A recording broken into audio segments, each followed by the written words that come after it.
fiquei sabendo que você tirou 2 clientes lá e eu gosto de ter vários caras de várias empresas com vários conhecimentos na minha equipe. E mais fácil do que eu bloquear a Shopify é retardar ela. Então eu vou contratar você, que eu fiquei sabendo que é o melhor vendedor. Eu perguntei pros parceiros aí. Vou te tirar de lá, vou te levar pra Vtex, pra você vender uma tecnologia que é brasileira e tal, que tá tropicalizada. Você vai tirar pedido só lá. Marketplace ou loja própria?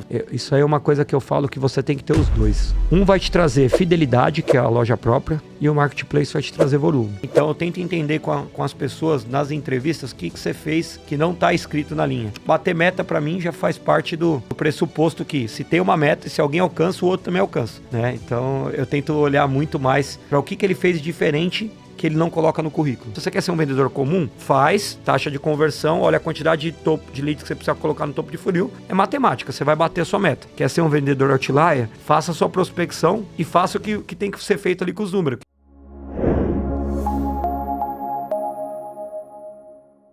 Seja muito bem-vindo a mais um episódio do Dali para não Tomale, o podcast para você que é líder executivo, que dá porrada todo dia para não tomar porrada. Lembrando que toda segunda às 5 da manhã tem episódio novo aqui no canal. Tô aqui com meu parceiro, apoiador do nosso podcast desde o início, Marcos Custódio. Muito obrigado. Que é isso. Pela sua participação aí hoje. E tô com um cara aqui, que eu conheci esse cara de vista na Vtex, onde eu trabalhei, só que a gente sabia da fama dele. O cara é o verdadeiro boletador, entendeu? O cara entra em 3 meses, rebenta de conta, trabalhou também na Olist, na B2W, em várias empresas de tecnologia. Hoje é head de vendas ali na UAP. Danilão, obrigado, cara, pela sua participação aqui hoje, pelo seu tempo. Eu que agradeço, cara. Estamos aqui com 2 referências no mercado. O Lincoln aí, tem que falar, né? Então a fama também era boa, por mais a gente não trabalhar na mesma unidade, a gente já conhecia. E o Marcos, apoia a gente até hoje, né? Apoia a gente na parte de números ali de CRM para a gente conseguir atingir os resultados. Prazer enorme. Animal, cara. Obrigado aí pela sua participação. Então, não, a gente sempre começa com uma pergunta assim de abertura aqui para nossa audiência, né? Qual cadeira o Danilo ocupa hoje e quais são as atividades, os desafios, a porrada que ele tem que dar para não tomar no dia a dia? Cara, cadeira é vendedor sempre, né? Boa. Então acho que status ali, a gente tem um cargo ali. Hoje eu tenho um cargo de direção, né? Sou diretor que cuida da parte de vendas nacional, internacional e também de parcerias. Mas o cara não deixa de ser vendedor, né? Então tem que estar apoiando a equipe, mas tem que estar na rua também vendendo para conseguir chegar nos resultados. Legal. Bacana. E, Danilo, conta um pouquinho para nós como que você começou no mercado. Faz tempo, tô ligado, mas conta aí. Vou ser bem breve assim, mas eu nasci para venda, né? E aí eu comecei em comércio com a família, depois fui vendedor de carro por alguns anos. E aí o Thiago Campos, que você conhece também, o Lincoln também conhece, ele uma vez me convidou por indicação do primo meu para estar na mudança ali entre Ikeda e Rakuten, né? Para entrar no e-commerce. E eu lembro que quando eu fui fazer a entrevista, tinha 2 pessoas mega qualificadas ali, com 2, 3 línguas, faculdade com um nome incrível. E eu falei pro Thiago na época assim, eu falei, cara, quero entrar no e-commerce, trabalho de segunda a segunda, feirão, vendendo carro. Se você me der a oportunidade, eu vou ser o maior vendedor da sua equipe aqui. E metade do tempo eu estudo, metade do tempo eu vou bater a meta. E aí ele me deu esse voto de confiança, né? E consegui trazer uns resultados. Entrei na Rakuten, depois passei B2W, Vtex. Sempre tecnologia, cara, depois Samurai, dessa... Exato, sempre tecnologia. Sempre vendendo SaaS, trabalhando no B2B ali. Legal, cara. E o que pra ti muda de vender essas grandes tecnologias para uma venda tradicional, igual era no começo da carreira? Cara, eu brinco que eu não vendia carro, né? Isso que fazia eu me destacar, eu vendia o sonho. Então eu entendia qual que era a necessidade do cara. Puxava o financiamento, né? Naquela época era fácil de financiar, né? Era fácil, qualquer CPF caía no chão eu já financiava. Então, mas eu tentava sempre, eu acho que é muito do pressuposto de você estar querendo ajudar as pessoas. Então, eu partia desse pressuposto, estou querendo ajudar o cara está querendo comprar um carro, eu estou querendo vender. E hoje é a mesma coisa, estou vendendo uma tecnologia que ajuda o cara a crescer, que vai chegar no resultado dele, seja o caminho dele, né? Então, eu sempre tento entender a necessidade do cara e ofertar o que o cara precisa. E se o cara não precisa, acho que isso é uma prática minha, da minha essência, talvez eu indico um concorrente desde o início. Desde vendendo carro, não tem o carro, a loja do lado tem. Depois lembra de mim, meu amigo. Legal. E hoje também, se não tem a tecnologia que atende o cara naquele momento, talvez o cara precisa dar um passo para trás, escolher uma outra tecnologia, ele vai lembrar que eu não fui um vendedor, eu fui um consultor desde o início. Legal, cara. E hoje, você saiu dessa trajetória de venda, trabalhando várias empresas aí executivo, e hoje você lidera ali na UAP, né? Como que é, cara, quando a galera não bate meta? Como que você lida com isso, sendo que você era o cara que na ponta fazia o processo, conseguia atingir seus números? Assim, Quando muda pra equipe? cara, é uma construção, né? Quando a gente está batendo a meta, a gente sabe que a gente depende da gente, né? Então, eu tô batendo a meta, lógico que tem lead, tem topo de funil, né? Que não depende só do vendedor. Mas se a meta dele ali tem que ser preenchida e a taxa de conversão, eu fizer mais número aqui, eu vou chegar no número, né? Então, depende muito do pessoal. Quando você começa a liderar, você tem que entender que não é só sobre o número, é sobre as pessoas. Como você desenvolve as pessoas, entende ali no PDI de cada um qual que é a necessidade daquele cara, o que ele peca, o que ele é muito bom, e você fortalece ali aquele ponto ali que ele precisa de um apoio, porque senão no final das contas é taxa de conversão por pessoa também que você tem que olhar e saber e mostrar o caminho para aquela pessoa, né? Quanto você precisa aqui em cima para lá no final a gente conseguir responder. Então acho que eu estou muito mais aprendendo a desenvolver as pessoas, a fazer da forma que eu acredito e que eu fiz e que deu certo, né? Porque eu entrei lá vendendo, muito mais do que olhando o resultado final. Porque o resultado final é uma construção que a gente vai chegar olhando o ciclo de venda, né? Então, é como eu desenvolvo as pessoas, esse é o desafio. O maior é como desenvolve as pessoas, olhando para a particularidade de cada um, para o momento de cada um, entendendo que cada um é diferente, o ritmo de cada um é diferente, né? Mas tentando mostrar que com força de vontade ele vai superar a qualidade, né? Então, se o cara tiver muita força de vontade, ele vai chegar no mesmo resultado do cara que tem muita qualidade. Só que vai ter que trabalhar um pouco mais. E como que você trabalha a força de vontade, cara? Cara, força de vontade não se trabalha, né? Acho que força de vontade o cara tem que vir da essência. Quando eu costumo entrevistar alguém para minha equipe, eu tento contar um pouquinho da minha trajetória e ouvir um pouco da história do cara para ver, cara, o que você fez a mais do que o seu job description? Legal. O que você faz a mais? O que você faz além? Se a meta não está vindo porque não está entrando lead inbound, não depende de você. Né? Depende da companhia, depende do brand, depende do marketing. O que você pode fazer de diferente? Quais rotas você pode tomar para chegar no final do caminho e chegar vitorioso ali? Né? Então, eu tento entender com as pessoas nas entrevistas o que você fez que não está escrito na linha. Bater meta, para mim, já faz parte do pressuposto que se tem uma meta, se alguém alcança, o outro também alcança. Então, isso aí é mandatório ele fazer.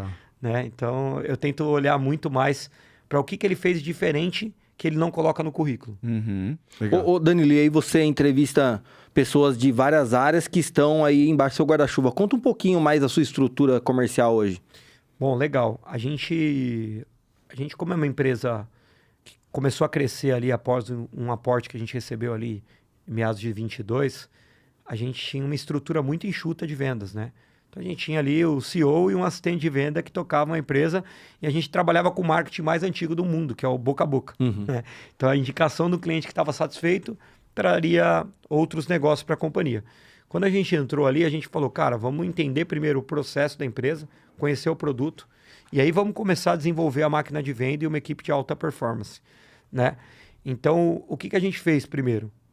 Primeiro, contratamos ali a equipe de pré-venda, de venda, e não pensamos em gestão. Vamos trabalhar ali mesmo de forma vertical e olhar os resultados para a gente ter os dados e com os dados a gente tomar decisões estratégicas. Né? Hoje a gente tem uma equipe lá que tem uma equipe de pré-venda, que essa equipe faz a captação, tem LDR, BDR e SDR, né, dentro dessa equipe de pré-venda, e assistentes comerciais para dar mais agilidade e o que o vendedor foca em vender. A gente tem equipe de vendas, a gente tem uma equipe de sales support, né, que é sales support, ela dá todo acompanhamento ali com números, né, com dados para embasar o comercial do que ele precisa fazer para chegar no resultado. A gente tem uma equipe de solution engineer, que participa das vendas técnicas, porque o comercial ele chega a ser técnico até um certo momento. Chegam projetos mais complexos, projetos enterprise, que a gente tem que ter versatilidade para entender, às vezes, qual a solução enquadra dentro desse modelo. E eu sendo SaaS, como eu consigo ter adaptabilidade no meu negócio para atender aquela necessidade? Então, o Solution Engineer consegue desenhar essa arquitetura de solução. E aí tem uma equipe muito forte de parcerias, né? Que é a equipe que eu cuido também ali, olhando para parcerias. E essa equipe de parcerias, ela olha como gerar resultado através de parcerias. Como trazer vendas ou trazer topo de funil através de parcerias. Então, a gente tem uma meta muito alta de parcerias, porque a gente sabe que com network e relacionamento a gente traz resultado também. Então, aí eu estou cuidando dessas duas frentes dentro da empresa. Boa. O Danilo, e aí, cara, pegando uma pergunta aqui do nosso roteiro, né? Eu te perguntei como que é essa estrutura hoje, porque antes não era assim quando você começou na sua carreira. Eu queria voltar um pouquinho o tempo. Antes não tinha esse papo aí de LDR, BDR, SDR, né? E inevitavelmente... a gente não tinha, né, cara? Querendo ou não. E inevitavelmente você teve que aplicar isso no seu dia a dia para conseguir aí os deals que fizeram sua história também. Eu queria que você contasse um pouquinho de como que era feito antes e como você encaixou isso no seu processo hoje em dia. Antigamente, o nome era vendedor raiz, né? O cara que ia lá, batia na porta... Pô, já fiz ação na época da Rakuten, da Ikeda, que a gente ia no Brás, bater na porta dos caras. Cara, você tem loja virtual? Você sabe o que é loja virtual? Tentar, sabe? É muito doido, né? Porque a gente tinha uma meta agressiva e eu lembro que a gente ficava até sexta-feira, dia 31, numa sexta-feira, ficava até 8 horas da noite ligando para tentar fechar. Então, eu acredito muito que esse processo de ter uma divisão, ele cria uma agilidade para o vendedor ele ser o closer e ser mais efetivo. Mas o vendedor ainda tem que ter dentro da carteira dele, ali, dentro do trabalho dele, 33% do tempo dele, ele tem que ser o LDR dele e o BDR dele, e ele montar a sua própria lista de prospecção. É o que está fora do job description, né? É o que está fora do job description, exatamente. Né? Porque assim, criar uma equipe de alta performance, eu tenho um cara bom de fechamento, eu tenho um cara bom no meio do funil, e eu tenho um cara bom para higienizar os dados lá. Mas...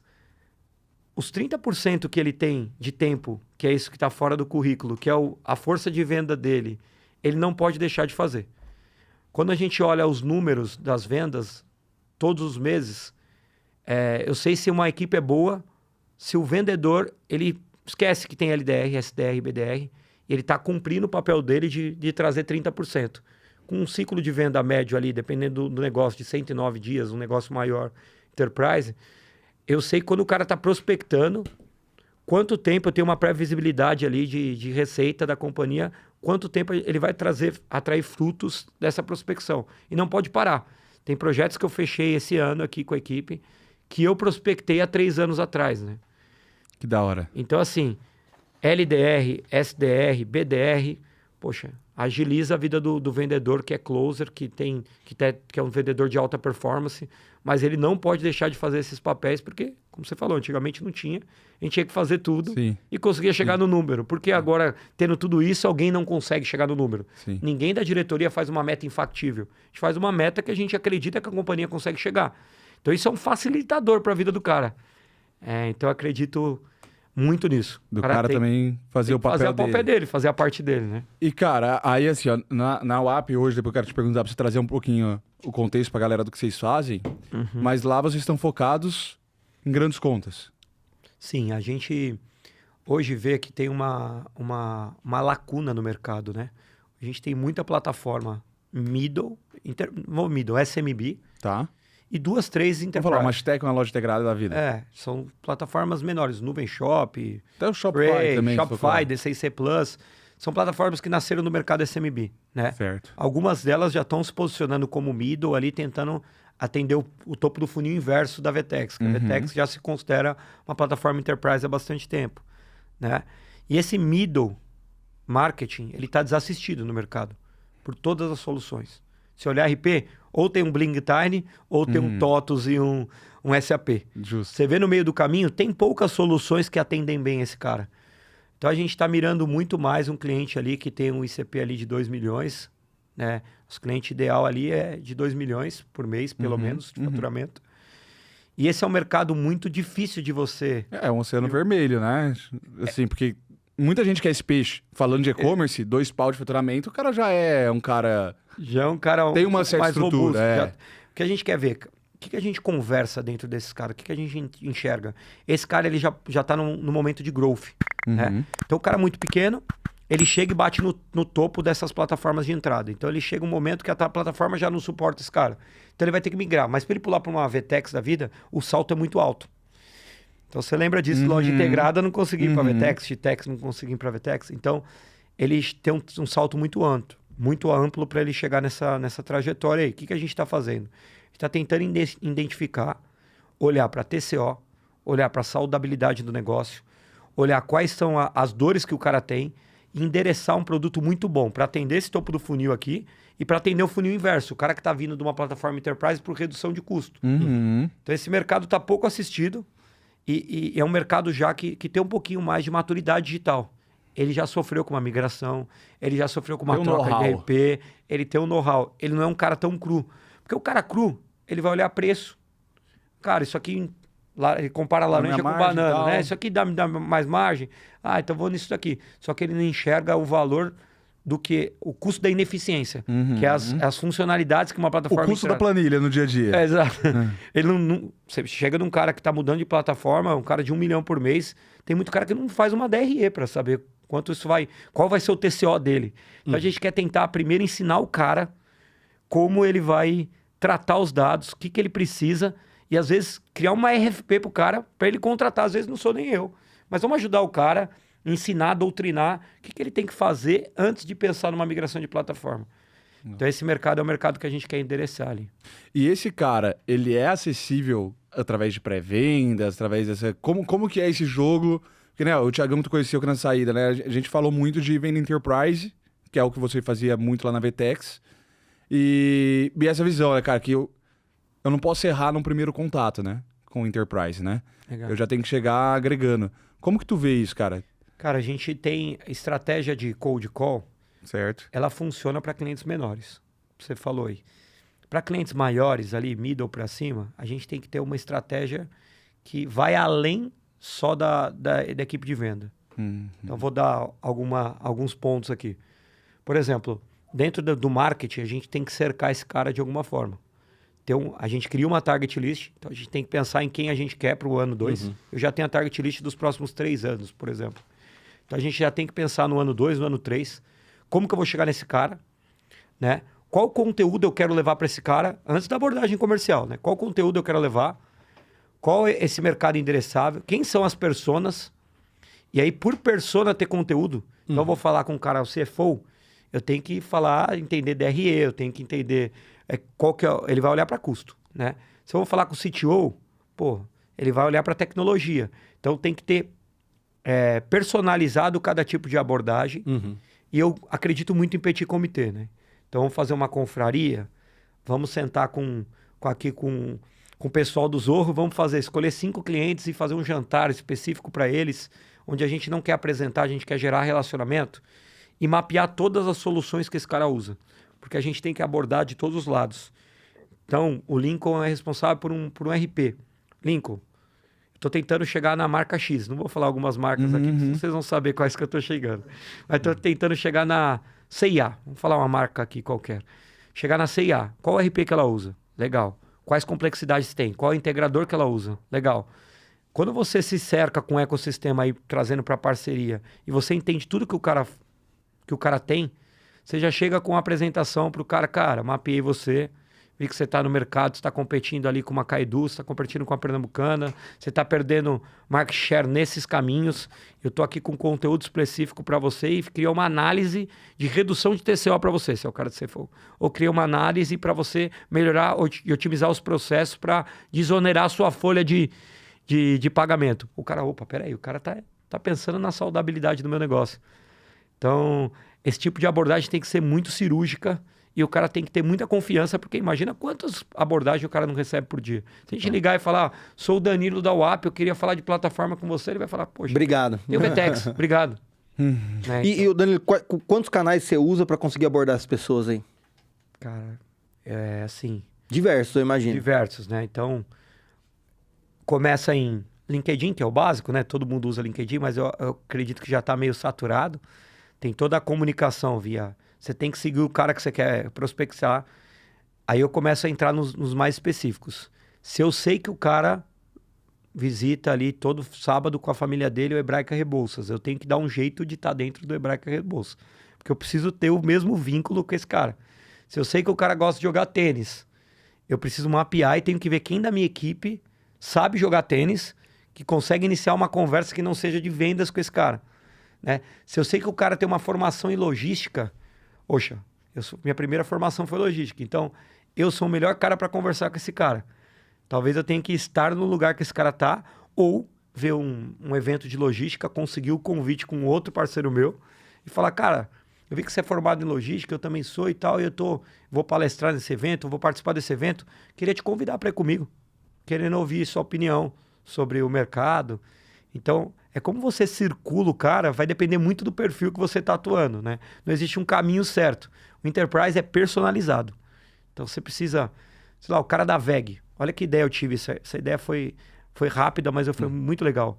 Estamos no Gramado Summit, com a equipe inteira, fazendo com stand e trabalhando lá na prospecção, recebendo cliente. Daqui a pouco chega eu gosto muito, às vezes, no meio assim da confusão boa, cheio de gente em volta do stand. Eu gosto de sair um pouco do stand e olhar uma visão de fora, né? Eu vi um cara chegando, todo bem arrumado, com uma bolsa da Norderberg. E eu peguei e pedindo um broche. Broche. Pô, não conversa nada. O estilo daquele cara, como ele estava se portando, chegou lá, tudo licença, por favor, pediu um broche para a menina lá. E a menina que estava ali era uma contratada só para bipar. Antes do cara sair, eu falei, peraí, meu amigo, tudo bem? O nome dele é Carlos. Se ele estiver assistindo aqui, ele vai lembrar disso. Posso fazer uma pergunta para você? Sou um dos responsáveis aqui para venda e confesso que eu fiquei meio curioso. Por que você pegou um broche? Ele falou, Danilo, acaba de estourar minha bolsa aqui e não tem como eu prender. Então, minha estratégia foi o quê? Ver alguma empresa que tinha um broche e colocar broche. Você sabe o que é o app? Ele falou, não. Eu falei, de onde você é? Ele é da VEG, aquela empresa de gigante, né? Pequenininha, né? Então, e eu falei, cara, deixa eu explicar um pouquinho do meu modelo B2B2C. E aí conversei com o cara, tal. Aí falei ali, dei um pitch de 2 minutinhos sobre o modelo B2B2C e peguei o cartão do cara.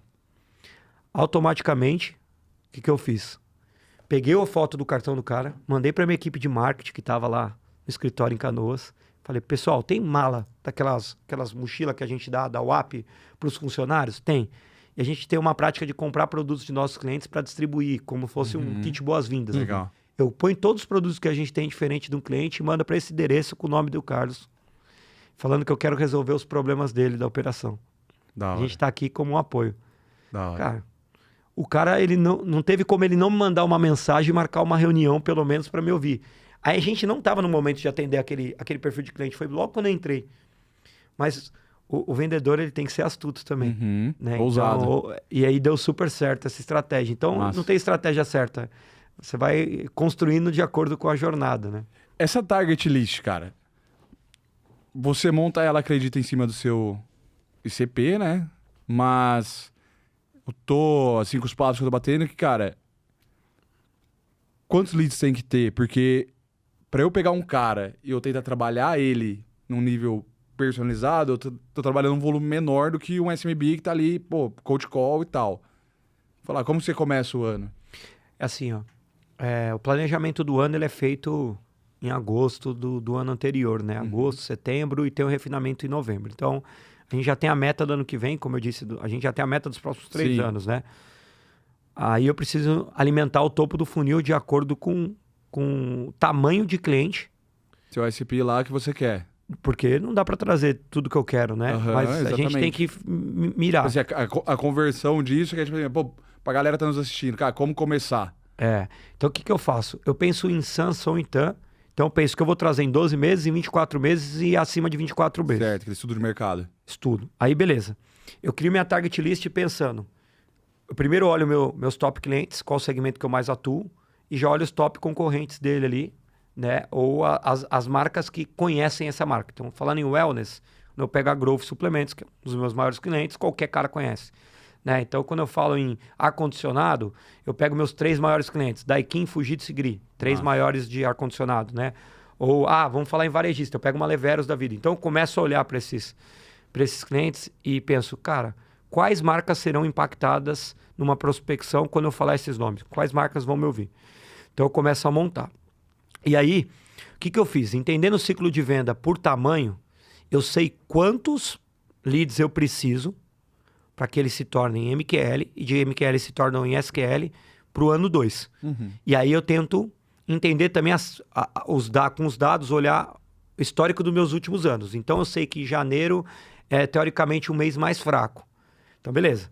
Então, e eu sabendo que em novembro eu preciso trazer quantidade de leads específico para janeiro bater a meta, eu já penso em planos estratégicos por mês desse ano para conseguir chegar no número e no resultado do ano que vem. E, pensando em número, o meu ICP é 2 milhões. Pô, legal. Eu queria ter uma Ferrari. Talvez não é o melhor caminho agora, não consigo ter agora. Mas o que eu vou fazer nos próximos 3 anos para depender cada vez menos de cliente P e subindo a régua para chegar no ICP? Né? Então, a gente fez esse trabalho. Quando a gente entrou, 80% era P e 20% era G ou GG. O outro ano 2, 70%. Ano 3, 60%. Diminuindo a dependência. Então, para vocês terem noção, o ano que vem eu tenho uma meta menor de quantidade do que eu tenho esse ano. E é difícil alguém falar isso, né? Eu vou ter uma meta menor. Mas eu vou ter um GMV quase o dobro do que eu tenho esse ano aqui para trazer. Massa. Então, a gente começou a entender a estratégia e já olhar o topo do funil. Hoje, na reunião, começou o dia hoje, esse mês é o que começa, pelo meu ciclo de venda, a impactar no meu resultado de janeiro. Eu já virei para a equipe de parcerias e falei, cara, eu preciso dessa quantidade, marketing, eu preciso dessa quantidade, prospecção, eu preciso dessa quantidade e vendedor. Tá vendo? Sabe que às vezes o cliente não assina, quando não bate a meta que vocês perguntaram em algum momento, sabe que o cliente não assina porque está dependendo só desse número aqui? Faz a sua parte e prospecta, porque o que vai faltar vai vir da sua prospecção. Vai cobrir. Vai cobrir. Então, eu sempre falo pro cara, você tem que usar para cobrir. Se você quer ser um vendedor comum, faz taxa de conversão, olha a quantidade de leads que você precisa colocar no topo de funil. É matemática, você vai bater a sua meta. Quer ser um vendedor outlier? Cara, faça a sua prospecção e faça o que tem que ser feito ali com os números, que no final das contas... Porque na real, o que o cara tem que entender, o vendedor que você falou, é que, cara, se ele depender só disso, a margem de erro dele é muito pequena, né? Então, se ele errar em um dia uma conversão, se ele depende só da demanda da empresa, no final do dia ele vai ficar sem a meta dele, porque é margem de erro. E ele vai colocar culpa em quem? Venda na empresa.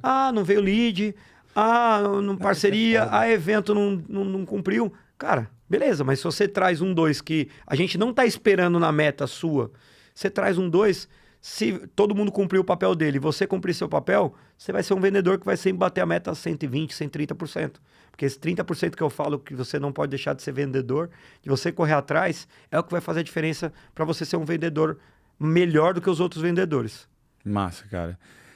Você trampou ali na VTEX, e na VTEX tinha uma parte de relacionamento com grandes marcas que tu fazia, né, cara?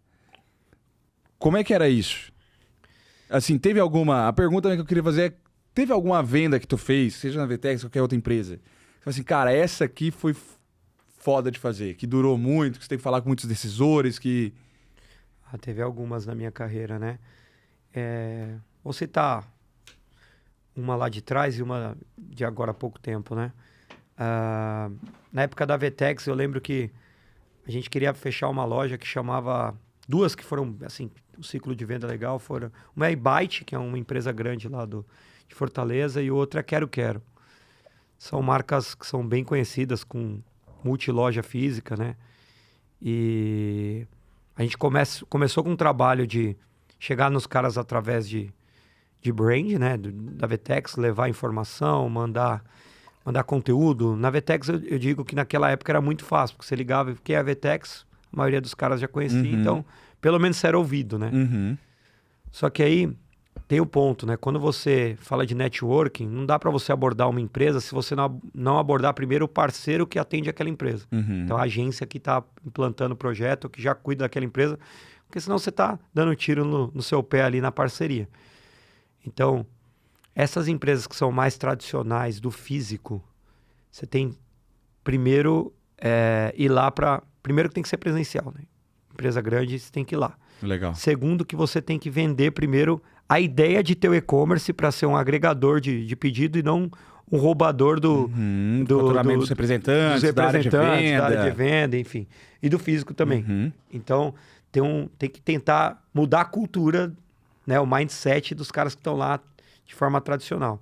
Então, esses 2 projetos são projetos que não dá para se vender sozinho. Você pode ser o melhor vendedor do mundo, você vai numa reunião que tem 6, 7 caras, você tem que levar mais um vendedor com você para ele ficar acompanhando, olhando ali, cara, será que o cara tá me dando atenção? Será que o cara tá olhando o celular? Como que o cara tá mexendo o rosto, né? Toda aquela linguagem corporal, você tem que estar captando e você não consegue olhar para todos ao mesmo tempo. Então, é um pouquinho da estratégia também que a gente faz. E são projetos que demoram, que os caras não acreditam, os caras não querem pôr dinheiro. Chega numa agência, a gente fala 150 mil para montar um projeto, o cara fala, monta uma loja física, eu trago 1 milhão. Quanto que vai me trazer esse e-commerce? Então, uma incógnita na cabeça dos caras. Então, são projetos... E não é só de um cara, né? Isso que é importante falar, né? Imagino que deva ser a diretoria. A diretoria como um todo, né? E você pega o cara, que empresa tradicional do físico mesmo, né? O cara, ele tem um diretor de TI, né? Ele não tem um cara de tecnologia olhando para o e-commerce, é um diretor de TI, que o cara cuida desde do periférico, né? Formatação do computador, até contratação do software novo, e o cara acha que com a equipe que ele tem, ele consegue desenvolver uma tecnologia que vai bater numa VTEX, numa UAP, né? Então, ele acredita que ele consegue fazer. Então, tem todo esse processo que você tem que conquistar pessoa por pessoa, né? Que eu acho que essas empresas maiores, elas são mais morosas, né? E aqui da UAP, eu acho que um dos mais desafiadores que a gente teve de fechar foi a Canção Nova. Por que a Canção Nova? Porque os caras, eles estavam numa tecnologia, né? Eles acabaram escolhendo uma global aí, gastaram mais de 1 milha, migraram... Eles tinham tomado porrada já. E deram rollback em 3 meses. Então, imagina, você gastar mais de 1 milha... E ter problema e dar rollback em 3 meses. Então, quando a gente chegou, eles já estavam com uma ferida aberta, né? Foi indicado por um parceiro, então, a importância aí do ecossistema. E o parceiro falou, cara, os caras, eles não vão fazer via parceiro. Se vocês quiserem atender essa conta, vocês vão ter que fazer interno. A gente não fazia mais projeto interno. E aí, chega lá, o cara já fala, não, olha quanto dinheiro a gente perdeu... Pô, tem coisa que chega lá pra dar um oi, já tá tomando porrada entrar. E nem sou eu a tecnologia que atendeu o cara. Então, assim... Não presta esse negócio, não. Eu vou desenvolver aqui. A gente tava com os 2 dos melhores vendedores da VTEX do outro lado, competindo com a gente ali no deal, né? E a gente tinha uma plataforma menos conhecida, né? Com menos recurso. Então, tinha uma dificuldade tremenda, assim, para fechar esse projeto. E aí, o que a gente fez? Foi a hora que a gente... começou a aplicar a forma que a gente tem de relacionamento pessoal, sabe? De humanidade. Então, a gente pegou CTO, CIO, CEO, tudo que é C. Saímos daqui, pegamos o carro, fomos lá no interior, sentamos com os caras 2 dias e vamos desenhar o escopo. Você quer fechar comigo? Pode não fechar comigo, mas vamos desenhar o escopo para vocês terem mais claro, para vocês não sofrerem de novo? Então, fizemos todo o desenho de escopo, a arquitetura do projeto. Quase uma POC pro cara. Fizemos, cara, só nos dizer que é a POC, porque é um projeto muito enterprise, mas a gente desenhou o que a gente realmente tinha, o que a gente não tinha, o que a gente conseguia colocar no nosso roadmap de evolução do produto, quanto tempo a gente precisava para isso. Legal. Então, a gente trouxe uma segurança para os caras que fizeram com que os caras escolhessem a UAP. Legal. Né? E agora, para o ano que vem, você vê que legal. O pessoal da Canção Nova chamou a gente para falar, cara, a gente precisa planejar o ano já 26. Vocês não querem sentar com a gente? Vocês conhecem tecnologia para ajudar e planejar. Mas foi exatamente isso. E a gente já desenhou o planejamento do ano que vem. E os números só estão apontando para crescimento. Então, é um projeto que a gente chegou, que o concorrente tinha consultoria, que estava empurrando ali a VTEX. A VTEX estava super bem posicionada, né? Sendo a detentora das principais marcas ali do segmento do cara. E a gente só foi mesmo com a força de vontade de fazer acontecer e essa consultoria mais próxima, esse relacionamento de querer entender a necessidade e desenhar algo personalizado pro cara. O verdadeiro dá-lhe pra não tomar essa aí, né, velho? Foi lá já tomando porrada. Cheguei lá todo mundo achando que não ia fechar. O João que estava aqui na frente falou, cara, a gente tem que fortalecer melhor a parceria com as consultorias, com essas consultorias que estão atendendo o cara, porque o cara tá empurrando o VTEX. Eu falei, não, vamos apresentar as duas. E eu apresentei quase metade do meu tempo, apresentei VTEX para eles. Porque eu falei, cara, eu entendo das duas tecnologias. Tá aqui, ó. É isso aqui que você vai ter nas duas. São boas, competem entre si, mas o que você precisa agora? Nossa. E aí o cara acabou escolhendo pra gente. Foi os principais triunfos aí da equipe, né? Rafão, que é o vendedor que fez 100% das reuniões, o Edmilson, que é o nosso CEO, todo mundo participou e eu pude participar e ajudar aí nas vendas. Porque eu falei que não vende sozinho, ninguém vende sozinho. Né? Massa. Não, cara, você fez um movimento aí recente com a UAP de também não focar só no mercado brasileiro, né? Por que a companhia decidiu? Acho que você pode trazer um pouco, né? O que fez, o que eles estudaram para decidir dar esse passo e, cara, o que são os principais desafios para quem tá olhando sua marca ali na liderança hoje, falando, pô, quero expandir mercado? Acho que assim, ó, eu vou falar no mercado como um todo, não só de tecnologia, mas a gente vem no mercado de muita competitividade, né? Cada hora tá lançando uma empresa, e seja de tecnologia, seja o varejo, você monta uma empresa de caneca, do outro dia tem 5 empresas de caneca. Então, acho que a gente tem que abranger o negócio, a gente tem que ter ramificações no nosso negócio, em qualquer segmento. Você tem que pensar, cara, como que eu saio de um podcast, monto uma comunidade, como eu saio de uma comunidade e monto um grupo, como eu saio de um grupo e mando uma holding, enfim. Então, em qualquer coisa... passo. Sempre tem que ter um próximo passo, né? Então, a gente enxergou um potencial, porque as empresas maiores, elas têm que seguir um ritmo, né? E ela não consegue pivotar tão rápido como uma empresa menor, né? Você vai pensar num transatlântico numa lancha. Eu sou uma lancha, né? Então, quando a gente começou a entrar no mercado português, ali que foi onde a gente começou a expansão pela Europa, a gente falou, qual que é o problema aqui?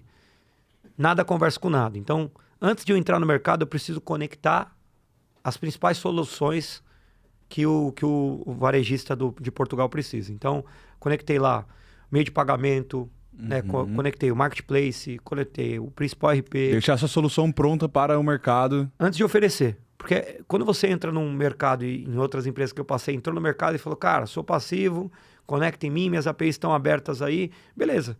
Se você for muito grande, você consegue escalar rápido. Mas no nosso caso, que ainda estamos ganhando o mercado aqui no Brasil, a gente falou, cara, vamos tentar essa estratégia lá fora também? Vou fazer as conexões com as principais meio de pagamento, logística, RP, marketplace. E aí, quando a gente batia na porta do português lá, ele falava, cara, tenho dificuldade porque é muito processo manual. E quando a gente já chegou com um produto, se você tiver um produto que eu tenho aqui para te ofertar, brasileiro, que eu estou vindo agora para Portugal, eu quero ter você como primeiro case, isso a gente fez com o primeiro lá, e eu estou conectado em tudo. Você acredita que vai agilizar o seu processo e faz sentido para você um negócio desse? Ele falou, cara, faz. Então a gente começou e aí montou o primeiro processo. Então o que eu falo? E aí podia estar com medo? Vamos entrar no mercado que Shopify é global, que tem VTEX, que tem Magento, que tem um monte de tecnologia. Cara, mesma coisa para um varejista de roupa, né? Você está vendendo aqui em real. Você pode vender em dólar, em euro. Você vai competir com outras empresas? Vai competir, mas sua margem de lucro também é muito maior. Sim. Então, talvez seu produto está sendo bem visto lá fora. Os caras estão precisando de proximidade, que é o que você consegue dar e uma empresa grande não consegue dar. Então, por que não arriscar? Né? Por que não tentar? Então, eu acho que foi o momento de a gente começar ali a expansão e hoje a gente já tem clientes na Itália, na Espanha, né? na Irlanda. São poucos, mas são clientes que a gente sentou e entendeu, cara, que é uma empresa que vai estar próximo de você, que vai entender, que vai escalar junto o seu negócio, que vai pôr a mão na massa, a gente está aqui para te atender. Então foi essa estratégia que a gente criou ali para expansão. E tem pessoas em Portugal e na Europa? Hoje tem pouca gente, né? A gente tem 2 ou 3 pessoas ali dedicadas a Portugal. Né? São nativos ou brasileiros? Então, a gente tem hoje brasileiros lá, né? A gente estava na dúvida entre o que era melhor, trazer nativo ou brasileiro. E aí foi onde a gente viu que, trazendo 2 pessoas, que mandou foi a força de vontade. Lá em Portugal eu já De fui novo. lá. Já em Portugal eu fui lá, é um brasileiro que está lá há 8 anos, já tem um bom relacionamento, né? O Paulo é o que toca a área comercial lá. E eu fiquei lá uma semana no modelo antigo que eu contei lá, tem de bater na porta. A gente foi no Do Porto, braço. depois a gente foi em Lisboa, foi nas lojas, né? Até encontrei um cara lendo o livro do Alfredo. Olha que louco. Um cara lendo o livro do Alfredo em Lisboa. E eu falei pro cara, eu gostei da loja, uma loja assim, bem legal. Ele falou, cara, eu gosto muito desse livro. Era um português e um brasileiro, né? Pô, eu sou do Rio e tal, gosto muito. Falei, você conhece o Alfredo? Não, só achei legal o livro. Na hora eu tirei uma foto. Olha aí como você começa a pensar na venda, né? Na hora eu tirei uma foto com o cara, na loja do cara, com o livro do Alfredo e mandei pro Alfredo. Falei, tô em Portugal, mandei a localização. O Alfredo falou, porra, cara, que massa, você tá com o cara aí, pô, agradece ele que moral, vou mandar um dedicatório. Então o Alfredo mandou uma mensagem pro cara, o cara já tava lendo o livro do cara. O cara ficou super feliz. Na hora que eu entrei, ele falou, cara, tenho tecnologia, tô em Shopify. Mas na hora que eu apresentei o Alfredo pro cara, o cara viu que tem uma conexão. Foi, pô... Aí a gente marcou uma reunião para apresentar o app. Então, se eu não tivesse passado na frente da loja, achado a loja legal, parado o carro, descido, entrado lá, não ia comprar nada, né? Sempre comprei alguma coisinha. Mas se eu não tivesse feito isso, como que a gente ia chegar nesse cara? Se o cara não tem e-commerce, né? Tinha um Shopify ali que só funcionava com um catálogo, não tinha uma força, uma penetração, então nem estava na minha target list de Portugal. A gente acabou entrando lá e convertendo isso para uma oportunidade. Então... Que massa, cara. Tudo é oportunidade. Massa. Cara, o papo tá pesado, né? Mas o que eu queria, Danilão? Pra ti, a gente falou ali, eu queria que você pudesse contar um pouquinho de como você foi pra Vetex. Cara, é legal essa história, né? Vê como você pode contar, mas pô... Legal essa história. Acho que o vendedor, como eu falei, ele tem que ter estratégia, mas também ele tem que ter ambição, né? E aí eu peguei... E eu lembro que eu estava ali na Samurai, que era uma agência que estava trazendo a Shopify pro Brasil naquele momento. E a gente, cara, Shopify ninguém conhecia, assim, no Brasil. Então era muito difícil você chegar e bater no cara, por mais ser uma tecnologia global. Ninguém conhecia, não tinha nome, não estava 100% tropicalizado, nem tá até hoje 100%, mas na época não tinha nada, né, tropicalizado. A gente começou a criar uns apps ali, uma empresa muito pequenininha. Eu falei, como que o mercado vai me ouvir? Eu vou olhar a lista de cases da Vetex e vou atacar essa lista. Então eu fiz, minha target list era tirar 2 clientes, 3 clientes da Vetex. E eu consegui ali tirar 2 clientes bem legais na época da Vetex. Uma era Regata, se eu não me engano, outra era Red Bull, que tinha moda da Red Bull, né? E aí eu... Foi lá e deu uma no joelho já. Já fui lá nos caras, consegui trazer. E aí o João Teixeira era o VP da Vetex, isso passou uns 6, 8 meses que eu tava lá. A Shopify deu a verba pra gente representar a Shopify no Brasil. A gente montou o stand da Shopify no E-Commerce Brasil. Eu lembro que o João chegou lá João chegou lá no stand e falou, quem que é o Danilo Erlan?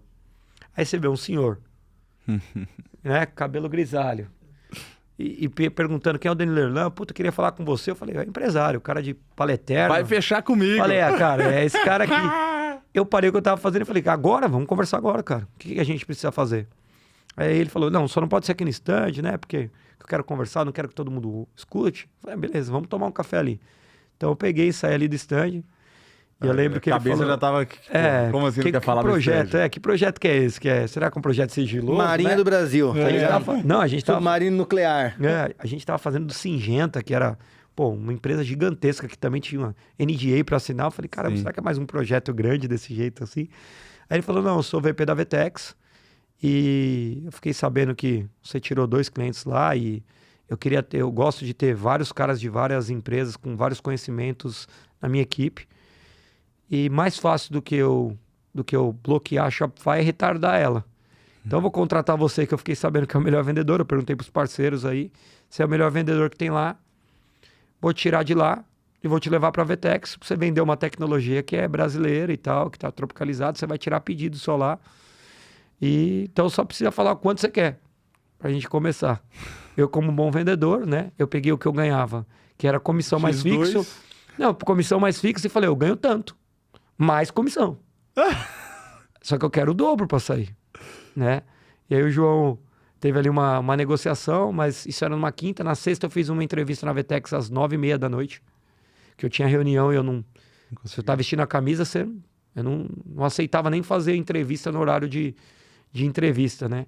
No horário de trabalho. Aí eu fiz uma reunião, 9h30 da noite, aquele loucura, não sei se você tava lá na época, 2018, mas pizza, chopp, sexta-feira eu falei, cara, que empresa é essa? Você que fazia tinha um ambiente lá de happy hour. De happy hour, eu falei, cara, e o cara falou, tá, você tá tanto aqui, você começa na segunda-feira. Eu lembro que eu comecei na segunda-feira a trabalhar na Vetex, só que ele falou, você tem 6 meses para ser o vendedor que mais vai vender em quantidade, aqui eu nem vou te cobrar a qualidade que você está vindo de plataforma menor, senão você tá na rua. E aí, a partir da segunda, eu estive todos os dias presenciais na Vetex. Né? Naquela época não existia home office. Não tinha ninguém, não tinha onboarding, sabe? Hoje em dia tem um monte de coisa, né? Não, tem onboarding, tem treinamento, não tinha nada. Ela sentava lá. Meu chefe, era o Panicati na época, estava de férias, então sentei lá e falaram, como que é? O acesso tá aí, se vira. Né? E deu certo, cara. É massa, cara, porque você trouxe também que hoje em dia você também contrata dessa forma, né? Cara, eu tirei... Você vê a formação das pessoas que eu tenho na equipe, eu mesclo muito entre pessoas do mercado e pessoas que não são do mercado. Hoje o meu mercado e-commerce. É mercado e-commerce. Eu pegar nosso coordenador comercial lá, ele começou, tirei ele do mercado da XP. Então ele começou a fazer 90 ligações por dia, cara. 90 atividades por dia. Das 8 da manhã às 8 da noite, o cara trabalhava quase. Falei, cara, você quer trabalhar menos e ganhar mais? Vai falar isso pro cara, o cara vai falar. O foda é isso, o João Teixeira, que, pô, veio aqui, macaco velho, nós sabe, fez isso com ele. Aí ele catou e tá fazendo com os caras, tá ligado? Vem cá, conversar ali, tomar um café. Aí o cara entrou de pré-venda, bateu os números de pré-venda, aí foi pra vendas, bateu o número de vendas e esse ano aqui eu promovi a coordenador. Que legal, velho. Né? A outra pessoa da minha equipe, conheci em uma faculdade, então conheci na faculdade. Outra pessoa agora estou trazendo do mercado de banco. Então eu acredito muito que a pessoa que tem força de vontade, que ela foi ali, ela era outlier no que ela fazia. Se ela mudar o segmento e ela tiver força de vontade para aprender, ela vai chegar no resultado. Então eu mesclo entre ter um cara mais enterprise, um cara que já está no mercado há bastante tempo para ajudar também. Tem relacionamento pessoa, e tal. Tem relacionamento. E a pessoa que tem Gás, porque a gente tem que dividir um pouquinho entre networking e novos entrantes, né? Então, essa é a divisão que eu faço para todas as áreas que eu contrato. Sempre contrato pessoas que não são do mercado. Legal, cara. E pra ti, não sei se Marquinhos tá, que eu tô aqui... Manda, vai lá. Cara, o que você teve que desenvolver como pessoa para sair de vendedor para uma gestão? A gente falou no início um pouquinho do que muda no dia a dia.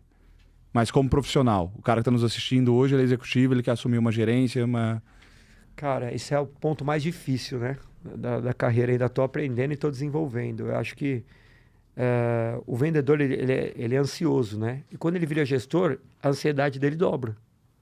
Porque não depende mais dele. Não depende mais dele. Exatamente isso. E aí, o ponto que eu acho que o gestor, onde ele vai começando a ter uma maturidade na gestão de vendas, é que em alguns momentos ele vai ter que perder a oportunidade, arriscar, perder, às vezes ganhar, mas arriscar e deixar a equipe tocar. O que eu peço para a equipe é o quê? Corre a pista toda. O que é correr a pista toda? Já fez FUP, já tentou, já vendeu, já falou com um parceiro de pagamento para pedir um apoio, para falar bem da plataforma, já pediu um apoio para o meio de pagamento, para a logística, para a RP, para a agência. Tentou tudo, tentou. Já bateu aqui na rede de vendas? Ela já participou de reunião contigo? Beleza, deu certo? Deu certo. Agora bate em mim. Tipo, vamos passar por todos os processos, corre a pista toda. Se correu a pista toda, chegou em mim, tem coisa que eu não posso também, né? Então bato no CEO, dá pra gente fazer isso aqui? Correr uma pista toda, dê como perdido, né? O que eu falo pro pessoal hoje, a dificuldade que a gente tem de como vendedor ansioso, a gente tá sempre esperando, cara, mas poxa, o cara falou que ia fechar semana passada e não fechou. Falou que não respondeu. Não respondeu, e aí você pergunta pro vendedor, ele fala, cara, cobrei, o cara não me respondeu. Aí você já fica, poxa, será que eu dou bypass ou não dou? Né? Aí você fica naquela linha. É uma linha muito tênue entre você pegar e pôr a mão na massa, que você acredita que com o seu gancho, e às vezes com a sua caneta para dar um desconto maior, você consegue fechar e deixar a equipe tocar. Então eu tô aprendendo e tô me desenvolvendo a deixar a equipe fazer E no último instância, se o cara correu a pista toda, ele me envolver no processo. E onde que aprende isso, Danilo? Não aprende na prática só. Não tem um curso, Uma faculdade, e entendendo muito bem o perfil de cada pessoa que você tem na sua equipe. Né? Você sabe que aquele cara é muito bom no meio do caminho, na jornada, tem uma didática boa, assim, tem um storytelling que ele cria, tem todo um processo que ele tem ali de venda, de FUP, de mandar a informação, de convidar o cara que é muito bom, mas o cara é ruim no fechamento, né? Na hora de bater o martelo, o cara é ruim. Então, beleza, esse cara você vai ter que ajudar um pouquinho mais lá. Tem cara que você vê que o cara não preenche o CRM nada, faz nada, né? Como que é esse cara na sua equipe, velho? Poxa, Porque, vamos lá, na época de VTEX, vocês preenchiam CRM, nada, velho? zero. Então, esse cara, na sua equipe, você sempre tem um cara que não quer preencher nada, né, cara? Você sempre tem um cara que não quer pior, preencher cara, nada. que os caras é bom. Então, Isso esse é o bom. foda. Aí o que eu tenho... Ele vai me ouvir aqui, depois o pessoal vai ficar... Mas o que eu falo, cara... Eu vou ouvir depois de uns dias. Chega no resultado, né? É importante o número, chega no resultado, pega um dia por semana, nem que você tiver que parar de trabalhar só para preencher o Zorro ali, né? O que é o CRM que a gente usa. E eu coloquei assistentes para ajudar ele. Então tem uma assistente que toda sexta-feira num grupo, só com ele, com a gestora da área e comigo, Legal. que ele manda assim, ó, falta preencher o RP, falta preencher a último touch, falta preencher o e-mail que você mandou, e a assistente fala, preenche isso. Se ela falar exatamente o que ele precisa de exatamente cada conto, o vendedor acaba preenchendo. Legal. Mas se o cara não traz o resultado, aí não tem como eu defender o cara. Porque se o cara tá batendo o número, eu falo, beleza, eu já sei que aquele cara ali eu posso contar. Eu tenho assistente que ajuda ele ali, beleza, né? Beleza, e eu sei o que eu posso contar que vai chegar com o número dele. O duro é quando o cara não tá preenchendo, não tá chegando o número. Aí você não consegue defender pra diretoria, pra cima e falar, cara, ó, tá tendo bastante criação de oportunidade. E tá evoluindo no funil, né?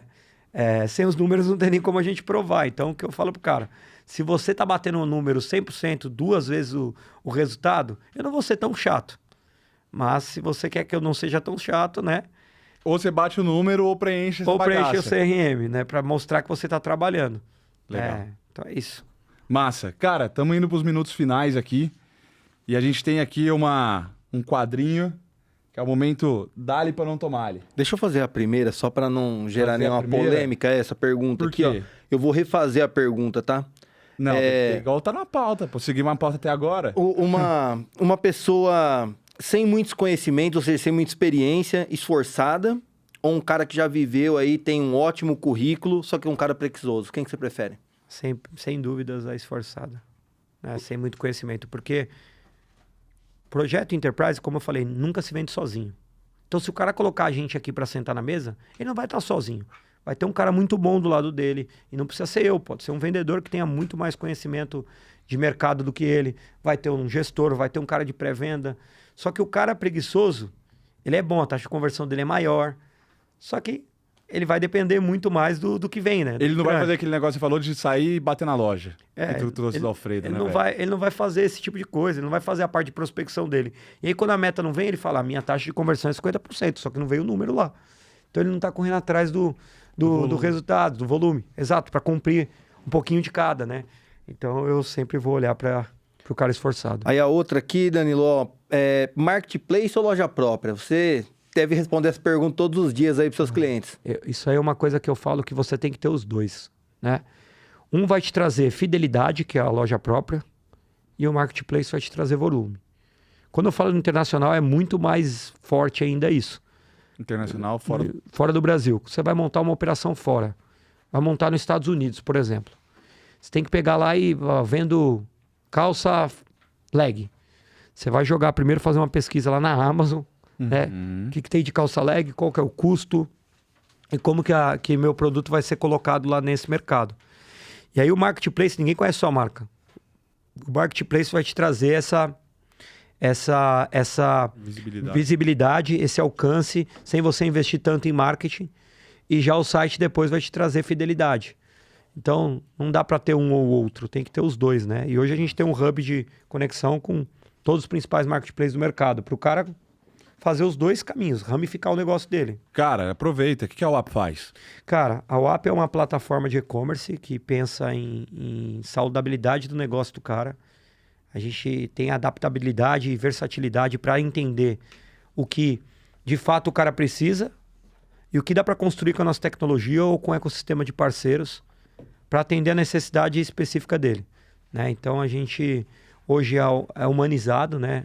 Tem um monte de IA aí, mas quem gerencia tudo isso tem que ser humano, né? Então a gente é bem humanizado, a gente brinca que a gente tem um dos suportes mais rápidos do mercado, né? A gente tem equipe de sucesso que vai apoiar com dados, isso aqui deu certo para aquele cliente.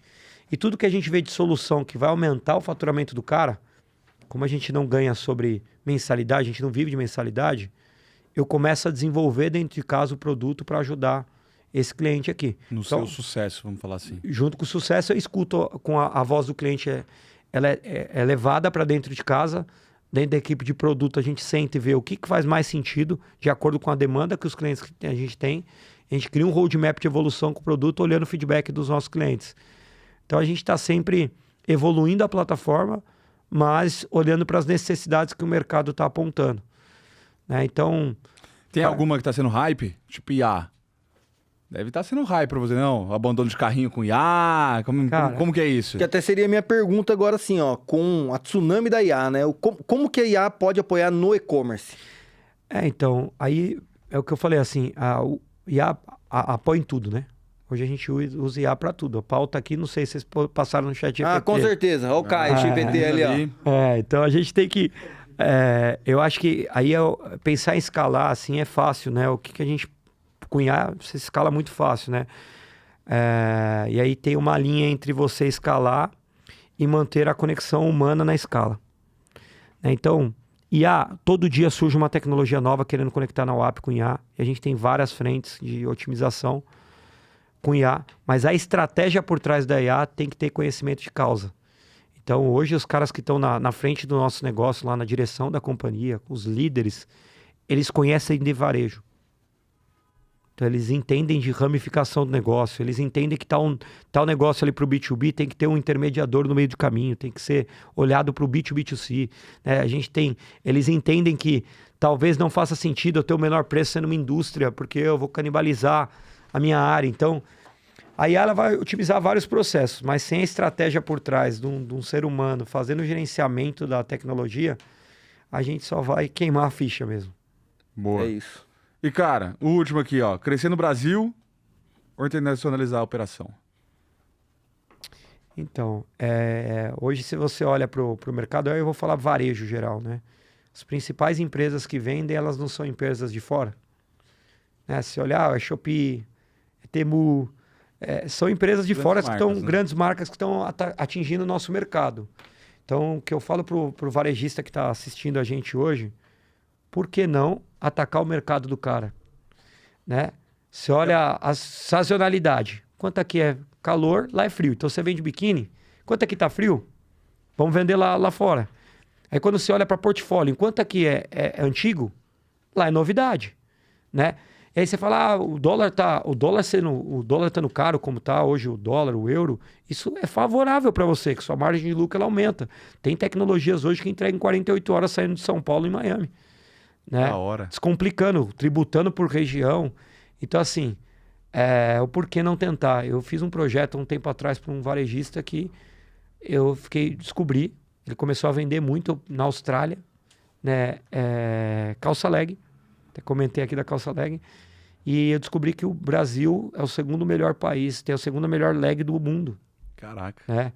Qualidade da lycra é a segunda melhor do mundo. E o cara, como quer saber vender? E lá, quando ele começou a vender, esse não era o top produto dele. O top produto dele era biquíni. Só que essa frente, essa demanda era de yoga, que tem muito yoga lá. E o cara teve que mudar todo o portfólio de produto deles.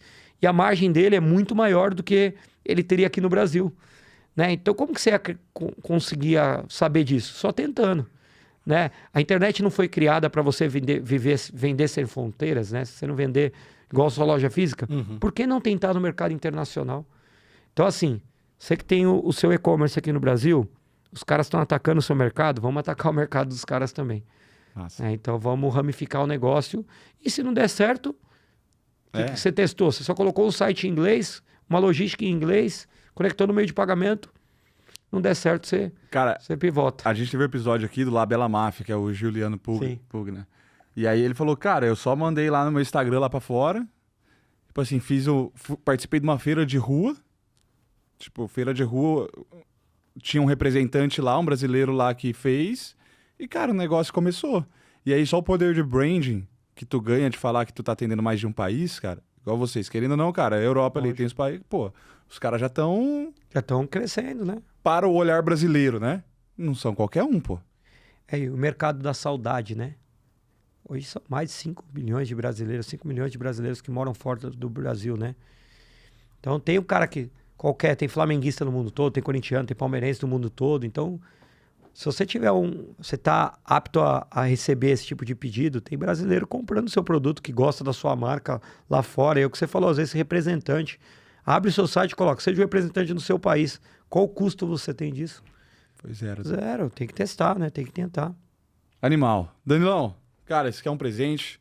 Cara, É obrigado. o meu livro, 7 Leis, o prefácio aí de um cara que a gente conhece muito aí, ó. Né? E, cara, pra gente fechar o podcast, sempre a gente gosta aí que o convidado deixe uma frase pro mundo aí, uma frase pra quem tá nos assistindo aí que você acredita e tenha como mantra. É difícil essa pergunta, mas eu acredito muito, como eu falei, de você que quer ser um vendedor de alta performance, não pense só no seu job description, né? Então, vá além do que está escrito ali como... Você que é um closer, vai além do que está escrito lá como sua principal responsabilidade. Foque no networking, né? Foque ali na força de vontade, né? Acredite que se você não vender a todo custo também, você ser um consultor, ajudar o próximo, ajudar o cara na necessidade do cara, mesmo às vezes perdendo a venda. Isso aí depois o universo te traz de volta essas oportunidades, e tem muita oportunidade na minha vida que eu negociei há 5, 6 anos, que o cara vira seu amigo, né? O cliente, ele vira seu amigo. Tem projetos aí, Cirilo Cabos, por exemplo, cara do mercado, que o cara passou gigante. comigo a Rakuten, passou o IVTEX, Gigante. e agora está com a gente também aqui. Então, o cara, ele acredita muito que você está, de fato, querendo ajudar a operação do cara a crescer. Não venda por dinheiro, né? Venda por esse ativo de querer ajudar o próximo. Animal. É isso. Irmão, animal. Marcos, obrigado. Danilão, mais uma vez, obrigado pela sua participação, por ter tirado... O cara mostrou a agenda dele aqui, gente. O bicho tá pegando, o cara Embaçado, tirou esse tempo pra ficar com a gente Pra tá aqui aqui. de coração, viu? Desse. Vocês marcaram faz tempo, né? Pô, não pode nem falhar, né? Já faz tempo. A gente respeita muito isso. Compromisso, muito bom. Cara, tem que ser, né? Se a gente marcou, é o que eu falo também. Nunca marque uma agenda e desmarque em cima da hora. Você não possa cumprir, né, velho? Não, só se acontecer alguma coisa assim, uma catástrofe. Eu nunca deixei um cliente ou um parceiro esperando. Você marcou, você cumpra. Só se acontecer um problema muito sério, porque o respeito que você tem que dar para as pessoas é o respeito que você gostaria de ter. Né? Tá. É isso. Irmão, obrigado demais. Gente, esse foi mais um episódio da Ali para não Tomale, hoje com o Danilo. E se inscreva no canal, solta o like aí, porque toda segunda, 5 da manhã, tem um episódio novo para você dar porrada na sua semana para não tomar porrada. Valeu, até a próxima. Valeu.